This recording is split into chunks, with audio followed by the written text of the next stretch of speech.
Saint Patrick is known most famously for the color green, three-leaf clovers, and of course the St. Patrick's Day celebration once a year.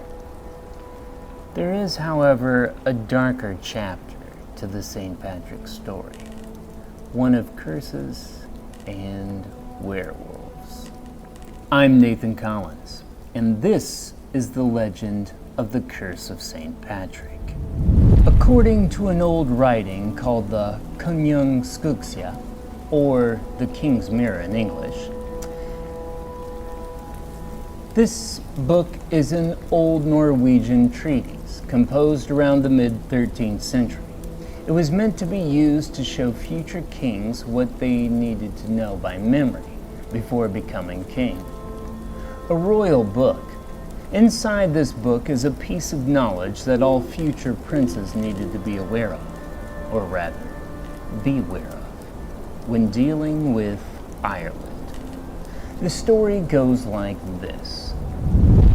While St. Patrick was conducting his famous missionary journey throughout the pagan land of Ireland, he met a lot of success that would make him one of the most famous Christian missionaries in history. However, there was one tribe in Ireland that wasn't exactly receptive to St. Patrick's teaching and his evangelization strategies. They were reported to be a very stubborn group of people that rejected the missionary pretty hard. At one point, the tribe began to even drown out his message by everyone howling at St. Patrick. Although there isn't much evidence as to why they howled at him, some think it was most likely that they were simply invoking their god, the wolf, to deal with this man whom they saw as an annoying nuisance with a message that they hated. Whatever the reason, St. Patrick didn't take kindly to the stubbornly cold reception he had received from this tribe. And it seems that the tribe silencing him with their howls was just too much. St. Patrick then prays to God that these people be cursed for their blasphemous, outright rejection of the gospel. And God, he listened to Patrick, and he cursed them to become the very thing they worshipped, a wolf. They and their descendants were to suffer the curse of the werewolf. Some of the tribe's people were cursed to live in this form of a wolf for 7 years, while others of the tribe would change once every 7 years, but without end. 700 years later, there was a report found in Gerald of Wales' Topographia Hiberniae, or the Topography of Ireland.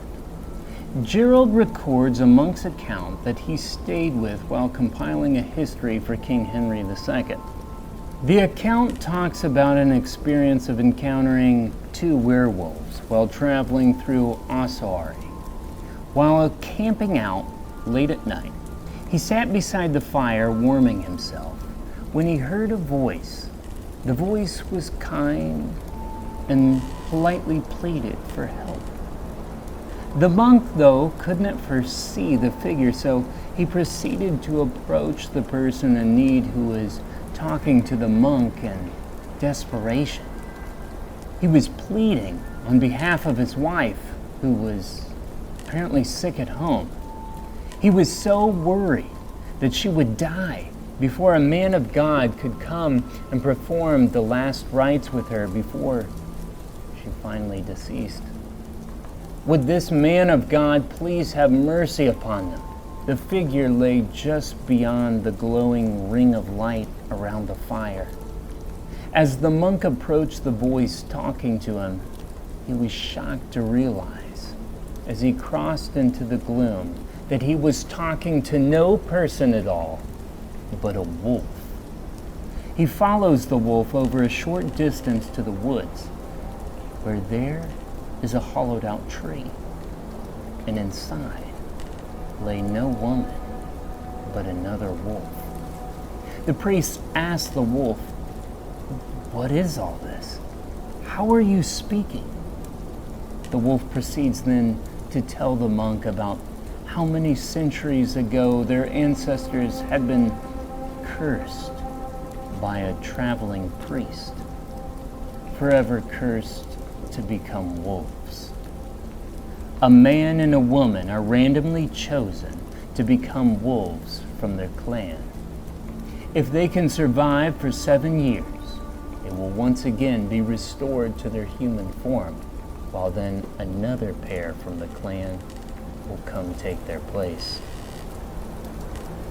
The monk, hearing this story, shocked and amazed at what he was seeing, nonetheless prayed over them and ministered as best he could.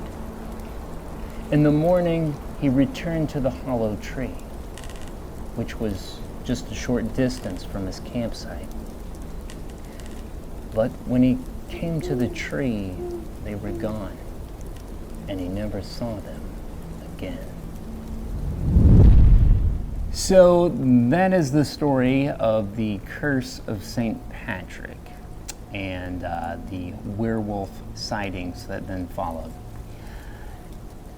Tell me what your thoughts are. What do you think about the story? I always like these weird and obscure stories from Christian history, especially in the medieval, Dark Age time frames.